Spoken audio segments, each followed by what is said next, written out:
Kini kita kembali ke berita dalam negeri. Saudara, Badan Pengawas Obat dan Makanan atau BPOM mengupayakan penambahan sanksi pidana maupun denda bagi pelanggaran obat dan makanan ilegal karena peraturan yang ada belum cukup menimbulkan efek jera.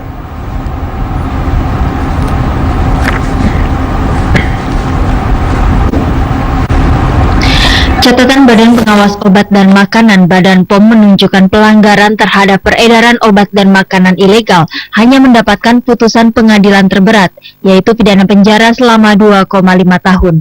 Sedangkan putusan terendah pada tahun 2013, pidana denda 500.000 subsidiar 7 hari kurungan penjara.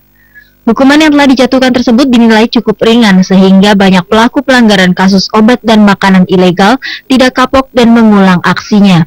Sementara Operasi Gabungan Daerah 2013 menghasilkan total temuan 6.235 jenis obat dan makanan ilegal, dengan nilai ekonomi sekitar 6,7 miliar rupiah.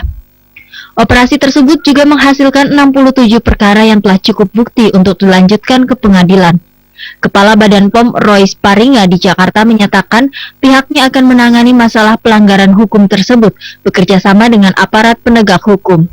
Roy meminta masyarakat tidak mengkonsumsi obat tradisional yang mengandung bahan-bahan kimia dan melaporkan ke Badan POM jika menemukan peredaran obat tradisional ilegal.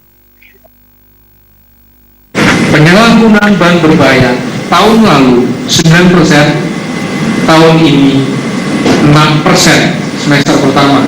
Nanti tahun semester kedua mungkin lebih baik lagi. Artinya penyalahgunaan bahan berbahaya menurun. Kemudian BTP juga demikian, angkanya konsentrasi melebihi yang diizinkan juga kalau tidak salah menurun. Potensi obat herbal tersebut harus diangkat karena tidak hanya menyembuhkan tetapi dipakai untuk pencegahan jika digunakan dalam koridor yang benar. Bagi sebagian masyarakat, pemakaian obat tradisional telah menjadi bagian hidup yang bermanfaat bagi kesehatan sehari-hari. Terus kami kalau pertama sih jadi belum ada untuk beras dari ini sudah puas. Ini kan emang produknya produk baru, tapi emang banyak yang nyari di sini.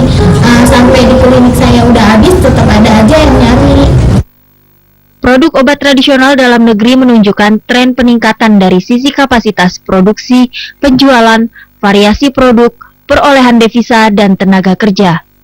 Sektor produk lokal tersebut dapat dijadikan industri andalan yang mampu menggerakkan roda perekonomian nasional. Hingga saat ini di dalam negeri terdapat sekitar 79 industri obat tradisional, 1.380 usaha menengah, dan usaha kecil tersebar di seluruh Indonesia. Produk kesehatan pria Sowe misalnya telah diakui dan terdaftar di Badan POM RI dan tersedia di sejumlah apotek di seluruh Indonesia. Melalui peraturan kesehatan yang dikeluarkan pemerintah setidaknya mampu menunjukkan standarisasi cara pembuatan obat tradisional agar mampu bersaing dengan produk luar negeri.